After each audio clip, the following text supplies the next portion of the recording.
Hello everyone and welcome back to the channel. Today I'm going to show you Losi's newest LMT Gravedigger.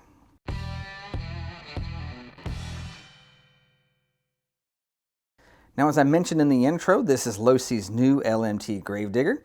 I'd like to start off by saying that I was quite surprised when I pulled this out of the box at how much smaller it was than I was expecting.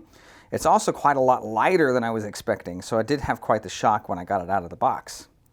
Now, this model does come with the newest Spectrum DX3 radio. This does have the telemetry features on top of the controller, as they do come with all the ARMA models.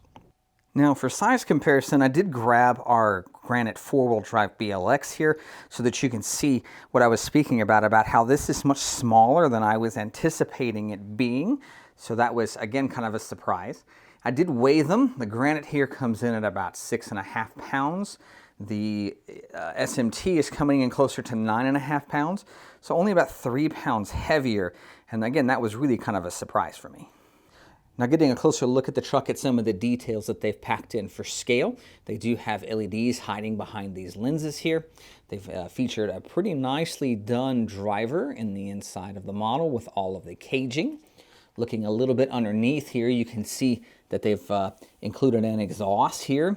And looking further back, they have the wheelie bar that's located here. You can look inside and see more of that caging. The battery does load in underneath, so if you wanted access to that battery, that's how you would get that.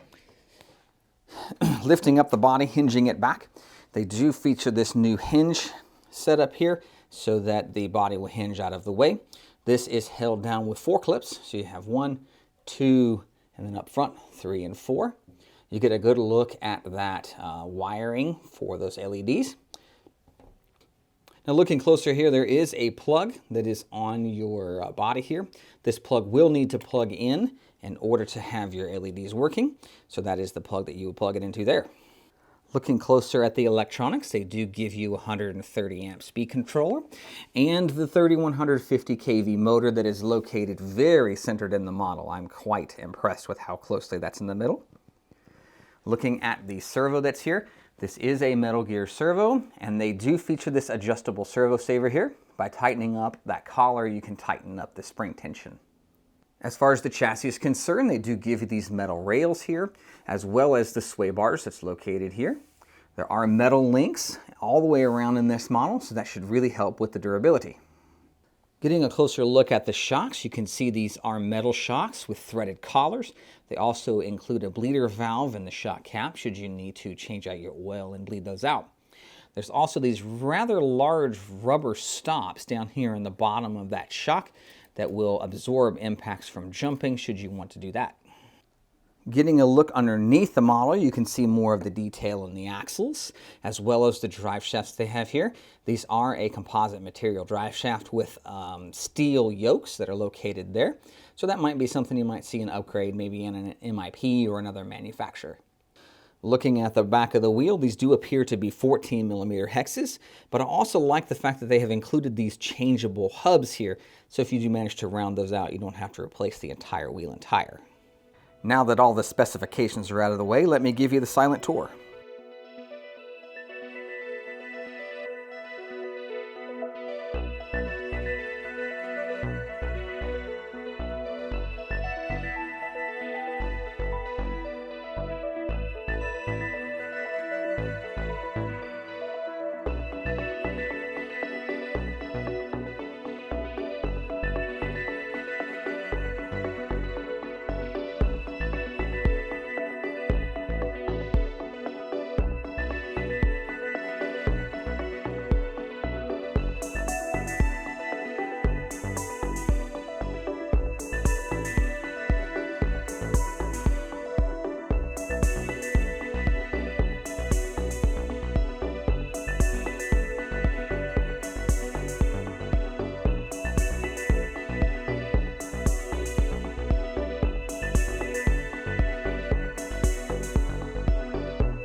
Now, as I was getting a little bit closer look at the body, I noticed there's a strange, I'm hoping this will come out on camera, there is a strange, almost like cracking that's happening in a few places on the body, in the paint it looks like. I'm hoping that comes out on camera. I've seen it here. There's also a little bit back here as well. Again, I don't know, my little screen that I'm seeing here is not all that perfect as far as showing me the detail, so I'm hoping that comes out on camera a little bit. A few other places I'm noticing it right here at the base of the door as well. So looking at the paint in the inside, I don't see any cracking, so maybe that's just surface blemish. I'm not really sure what that is, so that may warrant a call into the folks at Horizon to see what they have to say about that one. But I figured that was something worth at least mentioning in the video.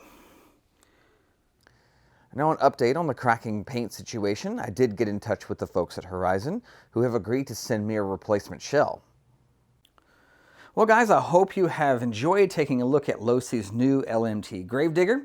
If you have, consider giving me a thumbs up, a subscription, and don't forget to hit that bell. I mentioned this in all of my videos. If you're not hitting that bell, you're not getting notifications when the new videos goes up, and that goes for all of your subscriptions. So make sure you go back and do them for those as well. Well, that'll wrap up this video, and I hope to see you in the next one.